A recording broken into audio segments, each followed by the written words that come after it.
Halo,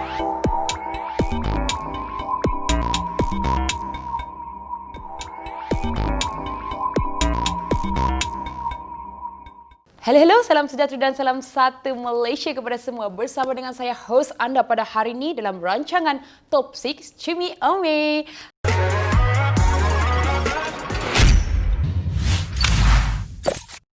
So, pada topik kali ini kita akan menyenaraikan 6 hantu yang paling seram di Malaysia. Okey, di mana-mana anda pergi ke pelosok dunia, negeri ke setiap tempat, dia ada kisah seram mereka tersendiri kan.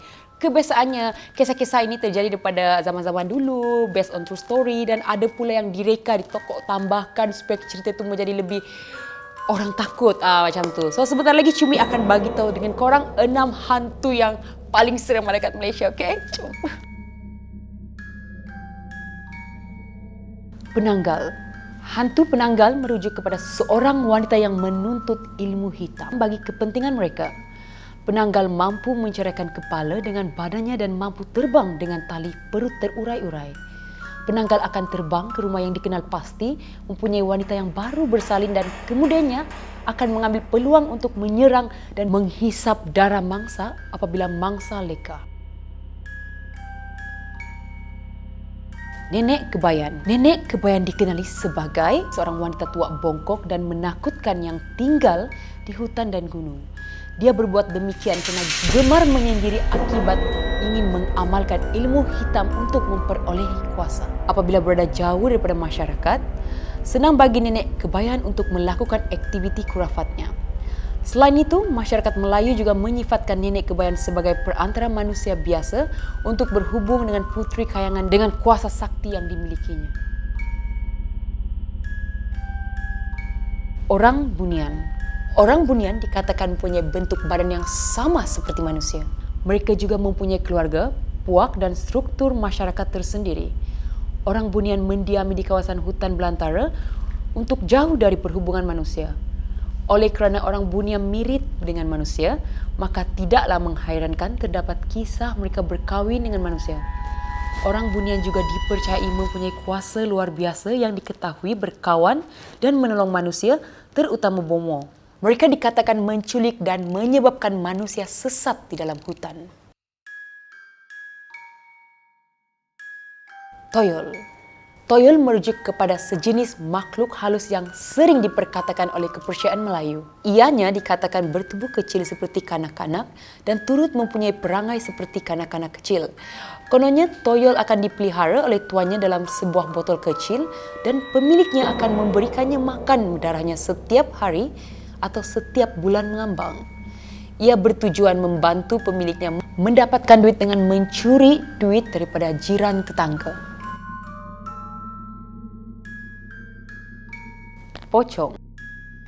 Pocong atau hantu bungkus dikenali sebagai sejenis makhluk yang berbentuk seperti mayat yang dibungkus dengan kain kafan.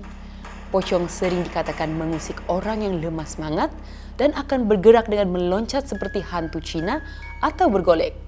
Ia dikatakan mampu bergerak sepantas kereta, bergerak seiring dengan kereta yang dipandu oleh mangsa usikan mereka. Mereka yang berani menangkap hantu bungkus dikatakan mampu mendapat kekayaan yang banyak. Ini kerana dikatakan dalam bungkusan tersebut terdapat wang yang sangat banyak. Pontianak. Pontianak adalah antara nama hantu yang popular oleh masyarakat Melayu bahawa ia asalnya bermula daripada seorang perempuan yang mati ketika mengandungkan anaknya. Ia digambarkan sebagai wanita cantik berambut panjang, berbaju panjang warna putih dan keluar pada bulan purnama. Sewaktu muncul selalu diiringi harum bunga kemboja.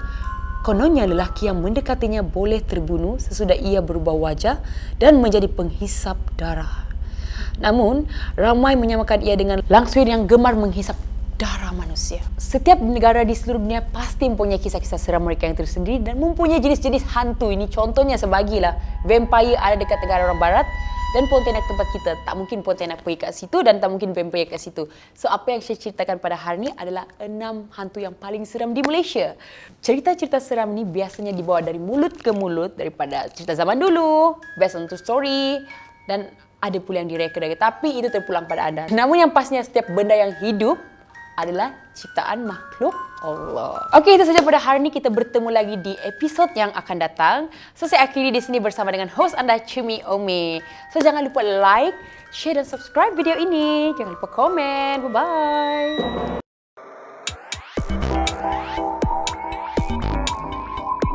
Untuk konten dan isu menarik setiap hari, jangan lupa subscribe, share dan like di saluran TV One Channel.